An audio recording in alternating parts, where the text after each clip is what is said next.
My husband disinherited our son for his new wife's kids. Now he's begging me to fix everything.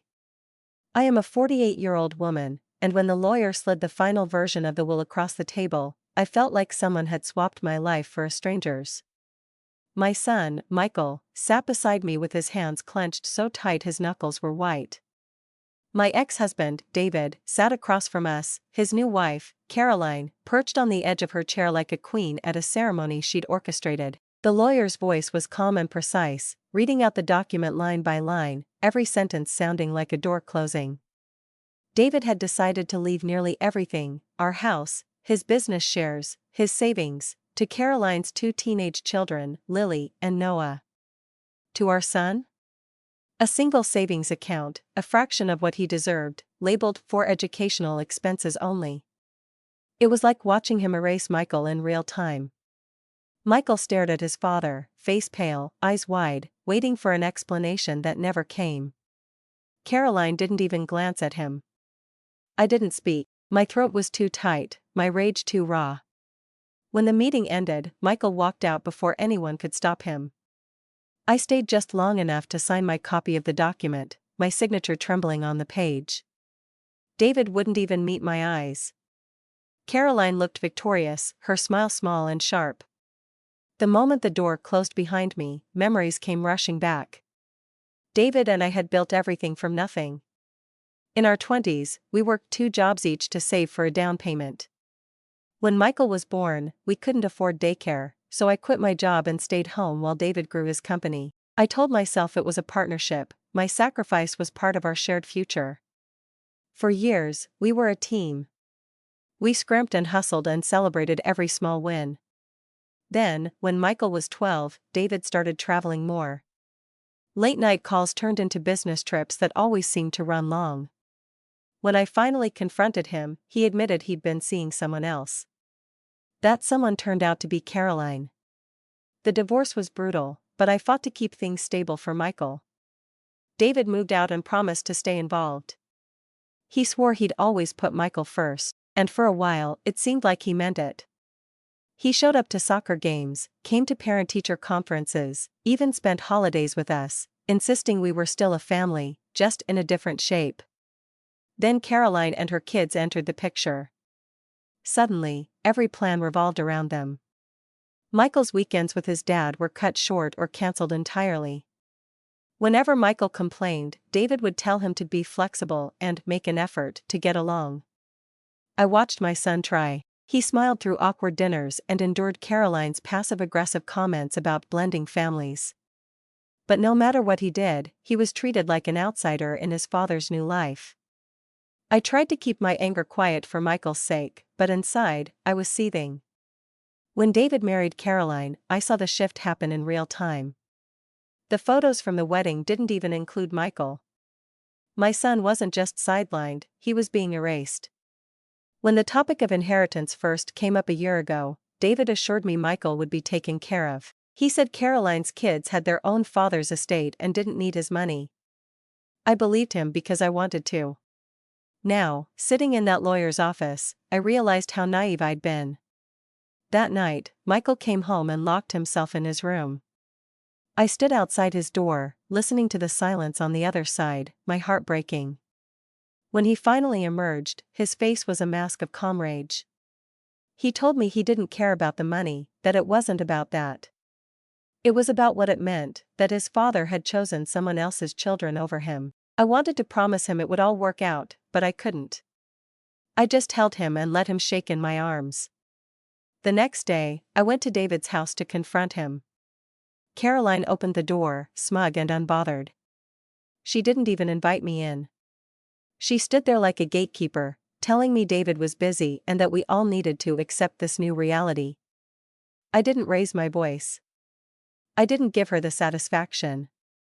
I told her to let David know he'd destroyed his relationship with his son. Then I left. Over the next few weeks, Michael refused to answer his father's calls. He stopped going to visits, stopped responding to texts. David tried to drop by once, but Michael wouldn't come to the door. David started leaving voicemails for me instead. His tone shifted from defensive to pleading. He said Michael was being unfair, that Caroline's kids needed stability more than Michael did. He said it wasn't about love or loyalty, just practical decisions. I didn't answer. Then came the family gathering that shattered what little was left. Caroline had thrown a party for Lily's 16th birthday. She posted photos all over social media, Lily holding a key to a brand new car, David kissing her cheek, balloons spelling out her name above a pile of expensive gifts. Michael saw the posts while sitting on our couch. His face went blank. He didn't say a word. He just got up, walked to his room, and closed the door. I sat there shaking, furious and helpless. The next morning, David showed up unannounced. He looked terrible, like he hadn't slept. He begged me to talk to Michael, to convince him to come to dinner, to fix things between them. I told him this was his mess to clean up. He said Michael wouldn't listen to him, that he was shutting down. He asked me to explain that the will didn't mean what it looked like, that Michael was still loved. I laughed in his face. There was no convincing Michael otherwise, because the truth was written in legal ink. David kept coming back. He left flowers, gifts, even letters outside our door. Michael ignored them all.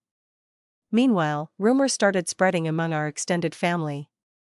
Caroline was telling everyone that Michael was ungrateful, that he didn't appreciate the opportunities David had given him. Some relatives started siding with Caroline, saying I was poisoning Michael against his father.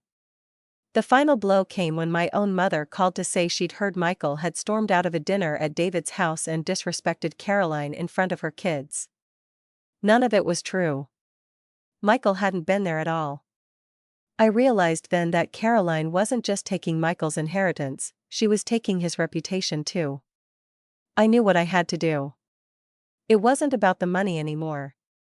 It was about the truth. The first step was to gather proof. I went through every text, every email, every saved voicemail between David and me over the past year. I organized them into folders. I printed copies of the original agreement we'd made during the divorce, the one that outlined Michael's future security in clear, simple terms. Next, I reached out to our family lawyer, not the one David had hired for the will, but the one who'd helped me during our divorce. She listened carefully as I laid out what had happened. She told me there was a case to be made, especially if I could prove coercion or undue influence by Caroline. It wasn't easy. Caroline was careful, always using David as a shield. But there were cracks in her armor. One evening, while scrolling through social media, I found a post she'd made months earlier. It was a photo of her kids at a resort, captioned with a line about how David promised to give them the future they deserve. It wasn't much, but it was something. I sent it to the lawyer, who told me to keep digging. Meanwhile, Michael was spiraling. He stopped answering texts from his friends. He barely ate. His grades slipped. Every time I tried to talk to him, he'd just shake his head and say he didn't care. I knew he cared. That was the cruelest part. David kept calling, leaving long, rambling voicemails about how much he missed Michael. At first, his tone was soft, begging. Then it turned angry, accusing me of turning Michael against him. I saved every message. The turning point came when Caroline made a mistake. She hosted another party, this time for Noah's birthday, and hired a photographer. Among the hundreds of photos uploaded to an online gallery, one stood out. It showed Caroline holding a glass of wine, leaning close to David, whispering something. In the background, a stack of legal papers sat on a side table.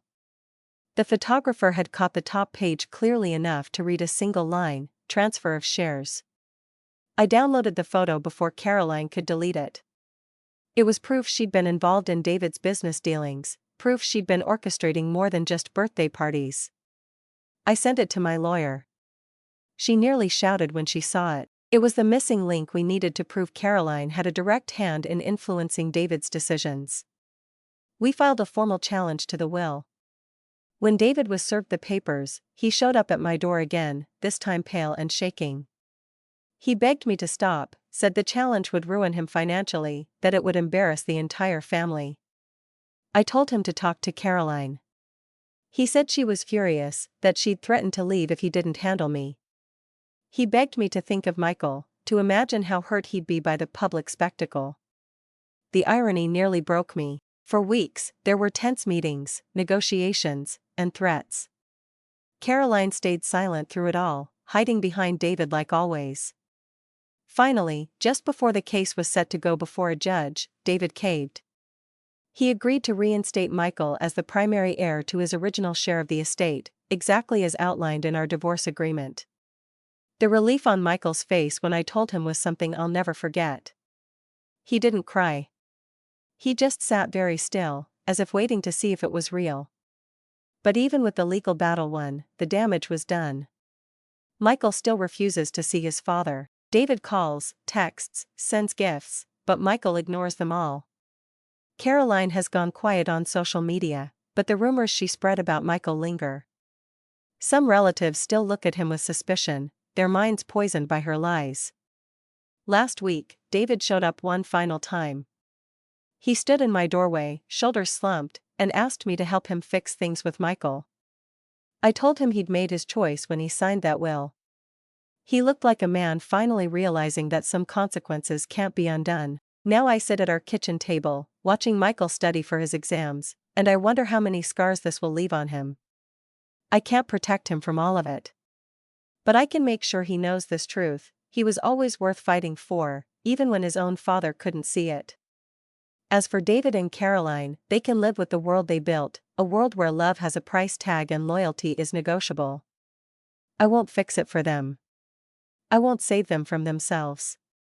And I won't let them rewrite our story. Follow me for more stories.